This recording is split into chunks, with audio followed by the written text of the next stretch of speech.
Good afternoon everyone, my name is Lewis. Welcome back to the channel. I hope you're all well. Today I'm going to be talking about some of the albums I've been listening to recently. I'm going to provide some background information on each album in turn and then share some of my thoughts as to why I would recommend these albums. First out of the gate today is a Brazilian album, a self-titled album by a band called Os Eponymous, and it's a 1975 release. So there's not a lot known about, I haven't been able to find out a lot of information about this particular band. I know they released another albums in the 2000s, but apart from that there's huge gaps in their actual musical output. But this particular album is the result of a 1964 jam session organised by Asta Silva and Wilson das Neves. And although this is littered with classical Brazilian standard tunes on here, I'm going to take the alternative route and highlight some of the more subtle and original compositions on this particular album. Now, the tracks that I would recommend from this album would be a Se Chegou Assim, Kenya, and Jangal. Please do forgive my Portuguese once again. It's not my strong suit, but hopefully I've done well enough for you to understand what tunes I'm talking about. Now, this is a raw and happy and optimistic album. It's young men given some studio time and just being told do the best you can, and they certainly do the best they can. And yeah, it's a rewarding experience. This is one of those albums that you can just put on and just let it go from beginning to end, and it's going to be a truly happy experience for you, or listening experience. I'm certainly glad that I took the chance on this album. It is, it's summer holidays, it's at the beach kind of thing, and it just brings out the best in people, I think, when they listen to it. But yeah, let's be honest, it's not as refined as like a Jobin or a Sergio Mendes production. It's not in that category at all. This is a more raw, urban, and it doesn't, yeah, there's no negative from that experience. It just sounds different. There's no orchestrations. This is just, five dudes in a small studio doing what they can, and yeah, the output's really good. It's really interesting. So if you have the opportunity to listen to this on the streaming site, please do that beforehand. This album comes around maybe every 10 years, so you should be able to get it, certainly on CD. And if you like it enough and you have a good turntable, do purchase it. It's really good. The second album for today is a 1974 release, and it's a soundtrack, and the soundtrack is Deep Throat Part 2. Now, those of a certain age will know what, well, certainly would have heard of Deep Throat. Those who are younger, yeah, just let it go over your head. But yeah, porn soundtrack, and one might wonder why do I have this in my collection? Yeah, I like the novelty factor of it, but more than anything, I like the music production on this particular soundtrack. Now, one might expect this to have on the nose lyrics which have a sexual content, or have that kind of boom chicka boom riff on it, but neither of those two elements actually appear on this album, and that's what makes this probably, or certainly in the top 5 erotic porn soundtracks available. It's got well constructed melodies, and harmonies. They've taken their time over it and they've spent money and they've not been lazy. So you have to give it the respect that it's due.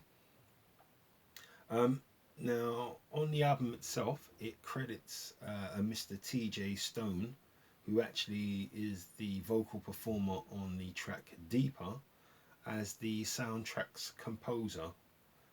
However, when you read the sleeve notes, the porn actor Ron Jeremy suggests instead, or alludes to, that this is in fact the work of the acclaimed composer Suzanne Ciani.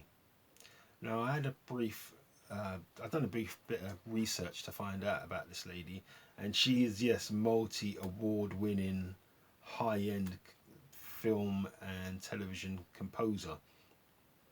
Now, I just think that this was a payday for her, and she knew her career trajectory and didn't want to be associated with it. And it's a bit of a shame because I wouldn't be embarrassed by putting this out, apart from, the mood of the population. And yeah, it's kind of, yeah, she might not wanted the stigma, but in terms of what she's put together here, it certainly is a worthwhile soundtrack to own. Certainly have a listen to it. And the tracks that I would recommend from this particular album are Run, Linda Run, Saxy, and Deeper and Deeper, the instrumental version. Now, this one, of course, is a reprint. It came out maybe about 10 years ago, 12 years ago, something like that. You should be able to find it, certainly on CD, but I would say give it a listen. And once you get over the novelty aspect of it, you will quickly discover that it stands up on its own feet. It doesn't need to be bolstered by, the connotations of it being a porn soundtrack. That becomes irrelevant quite quickly. So yeah, if you see it or have the opportunity to hear it, please do so. You're in for a treat. The third album today is quite a departure. It's a 1969 release, and as I've talked about in a previous video, where it covered David Axelrod's the Auction album, this one is like a sibling to that particular album. So this is going to be hard work in the sense of what the underlying message and concept of the album is. And this is by a gentleman called Bobby Hutcherson, and the album is called Now. Now, this is deep jazz at its best. As I said with the David Axelrod album, which this is a sibling to, this is inspired by the American poet Paul Laurence Dunbar. And once again, I would say, if you haven't come across this gentleman, this humanitarian, please look him up. And he's inspirational historical character. Once you know some more about him, you'll have a greater context of what this album is about. And just like the Axelrod album, this is for mature tastes. This is not a toe-tapping album at all.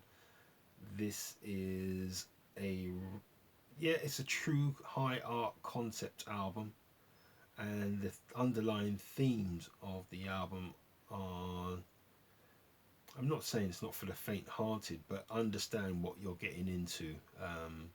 So if you have the chance to listen to this prior to purchasing, please do so. Make sure it's an informed choice, but I'm certainly glad it's in my collection. It's something to really, once you do hear it and know what it's about, it's something to reflect on, in terms of, just humanity in general. Now, the notable credits on this album are as follows. Duke Pearson is the producer. Candido is on conga. Joe Chambers is on drums.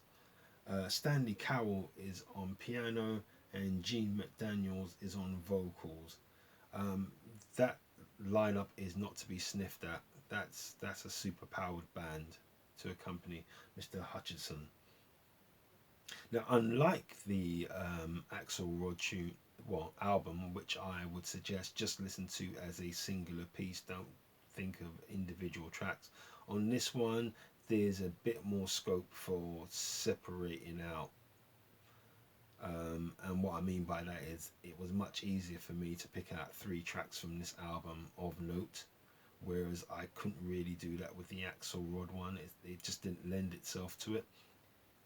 But the tracks that I would suggest are Slow Change, Now, and Black Heroes. So, as I said before, I'm certainly glad that I have this in my collection. It's not a dance album. This is for mature taste, and this is a high concept album. So have a listen to it first before committing. But if you do see it, the intentions are really good, and the musicians are outstanding on here. But it's quite a journey. Right, to more pleasant themes.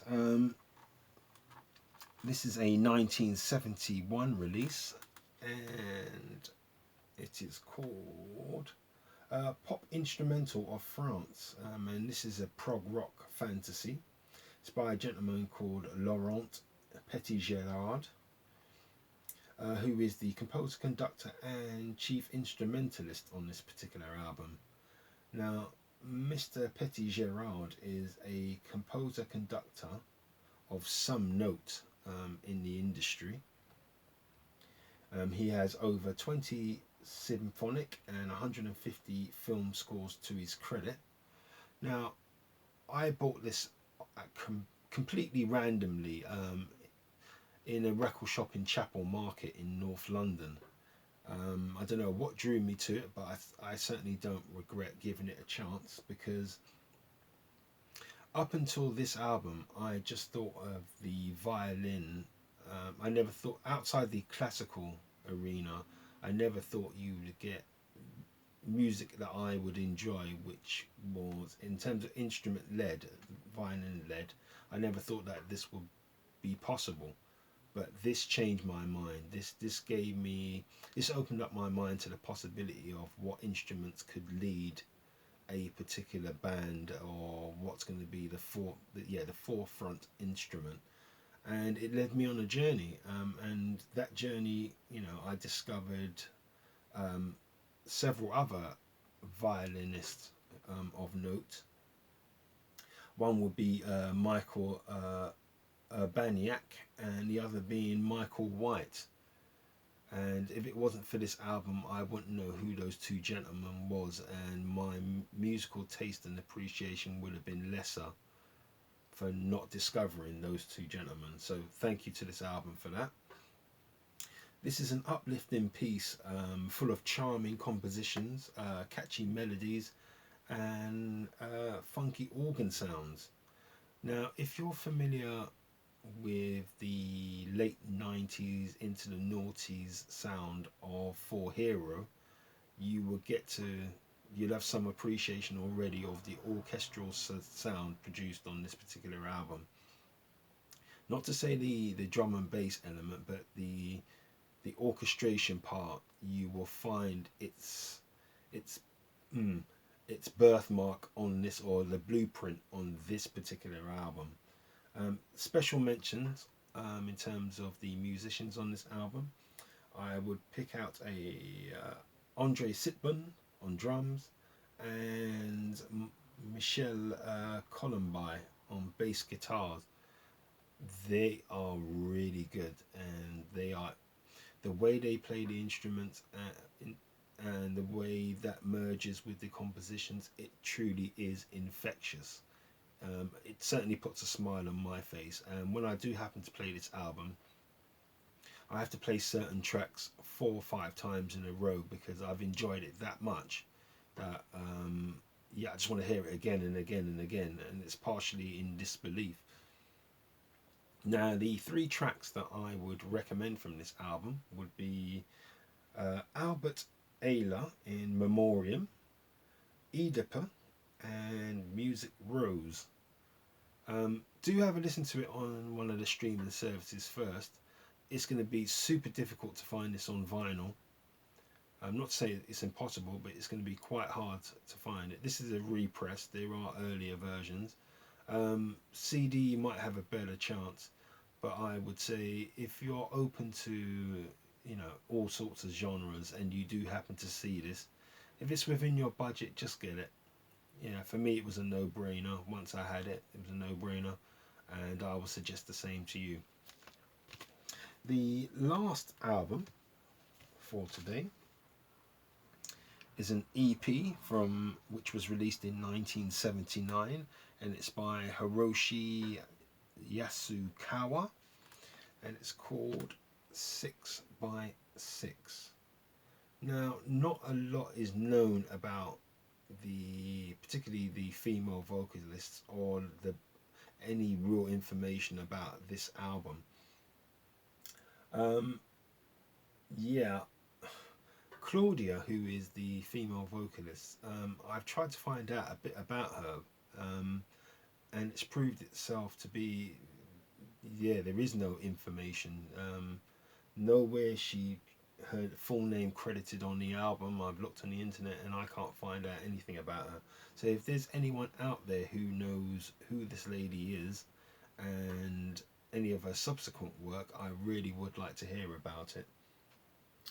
Now, she has a particularly deliciously dreamy lyrical execution on this album. I really did enjoy, once she gets going, I really did enjoy it. I would say special mentions to other members of the band. That would be Nobu Kurata on keyboards, Shigeru Okazana on bass, and Atsu Akamoto on drums. Those guys really do a sterling job, and I'm sure, I think in the case of the drummer Atsu, he is a well-known musician, but the other, the other two are not to be sniffed at either. They're really good. The two tracks that I will take off this EP are Lifted Up to 210 Meters and This Early Broad-Minded Emptiness. Yeah, quite a title. Magnificent tunes, totally underrated. You may have some difficulties of finding this on LP. I don't even know if there's a CD version, but don't spend ridiculous amounts of money on it. But if you can get it for a reasonable price and it is in budget, yeah, give it a punt. But I would certainly do your due diligence and listen to it on the net first and see if it's for you. And if it is, I wish you the best of luck in trying to find this particular album. But as soon as I bought it, I fell in love with it immediately. Yeah, it's just the kind of person I am.